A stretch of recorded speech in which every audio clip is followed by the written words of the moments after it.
Hey, welcome back everyone. It is now June 4th of 2020, and ever since the release of Star Wars The Rise of Skywalker, a lot of fans around the world have been very intrigued about the future of the Star Wars franchise by Disney and Lucasfilm. This is Mike Zeroh. Make sure to subscribe if you are new to the channel for future Star Wars content.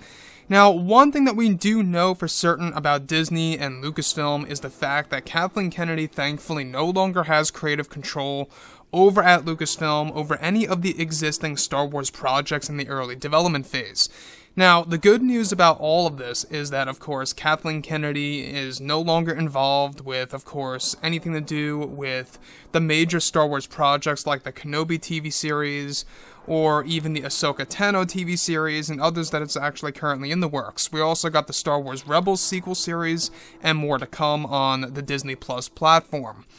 Now, one thing that a lot of fans were very disappointed over was the treatment of Episode 9. Let's not forget that this movie went throughout many different cuts and many different scenes that were deleted by Kathleen Kennedy because she actually wanted the movie to fit a specific narrative by her own needs, right? And we've seen Kathleen Kennedy talk about this before in the past, is that yes, there were a lot of creative differences, not just with Colin Trevorrow, but also with J.J. Abrams and Chris Terrio, and it's one of the main reasons as to why when you watch the film, it feels very, very rushed in the very beginning, right? Look how fast we went through that Mustafar scene at the very end, or should I say the very beginning of Episode 9. You know, it went by like that. So, with that being said, guys, you know, what's really intriguing all has to do with the extended cut of Episode 9. Now, with Kathleen Kennedy's creative power now stripped away by Disney's CEO Bob Chapek, fans have been more hopeful about the future of the Star Wars franchise moving forward, and that Bob Chapek and Bob Iger have been working very closely with George Lucas, Dave Filoni, and even Jon Favreau to develop a proper new Star Wars universe for the fans to enjoy. Now, many retcons and changes are set to come to the prequels, originals, and even the sequel trilogy films. However, one of the major plans by Bob Chapek is to release a 4-hour cut of The Rise of Skywalker that would be considered the JJ cut with scenes borrowed from the finalized cut of The Rise of Skywalker to give fans a brand new version of the film by the end of 2023 on Disney Plus. Now, it's explained that one of the major plans by Chapek is to bring in many of Matt Smith's scenes for The Rise of Skywalker as the Dark Acolyte into the 4-hour cut of The Rise of Skywalker.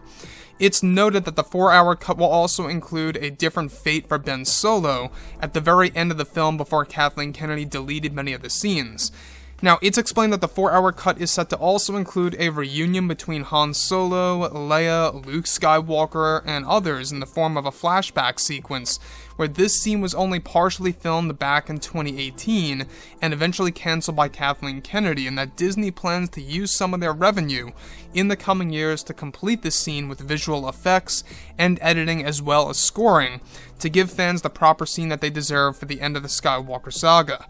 Now, one of the big plans by Chapek is to create a layout for the JJ cut that would indicate one of the big plans by of course, Chapek from J.J. Abrams is to create a layout for the JJ cut that would actually indicate which new scenes would be considered canon of the universe or not canon at all. Now, the plan by Chapek is to actually reunite the fans by giving them a majority of the deleted scenes from the film sometime in 2023, where Lucasfilm creatives are said to be in the early works on deciding how it will all be formed, and that Dave Filoni, Jon Favreau, and George Lucas are all working together in order to create a better future for the Star Wars fandom, so that they can enjoy authentic Star Wars stories. Now, the 4-hour cut of the film is set to also involve some scenes inspired from J.J. Abrams by Colin Trevorrow's version of the film Duel of the Fates that will also be inserted into the J.J. cut of the movie. Now, this is all described to be in response to the Snyder Cut for Justice League that they plan to release sometime next year in 2021, with Disney focusing to do something similar by releasing an extended cut with the Rise of Skywalker film. Now, this comes off as Disney being very ambitious to provide the Star Wars fandom of what they actually deserve to see in the new EU, and that they will be starting it later this year of 2020 with The Mandalorian Season 2 of this new universe. So, about this 4-hour cut of Episode 9. First things first, Matt Smith.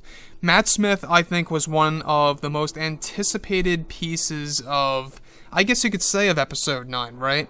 You know, he was in the movie for quite a good portion of filming, and that, of course, all ended when Kathleen Kennedy decided that she pretty much wanted nothing to do with Matt Smith, and that's when his name vanished. I believe it was maybe at the very end of 2018, maybe early 2019, where on all the international Disney websites, his name just vanished from the cast of Episode 9 at the time.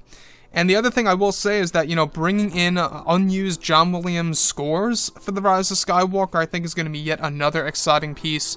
So with that being said, guys, you know, drop a comment below. Let me know what you think about all of this in the comments. And if you guys did enjoy the content for today, do make sure to drop a thumbs up on this video to support the channel. I thank you all so very much for the kind support, and I'll catch you guys next time.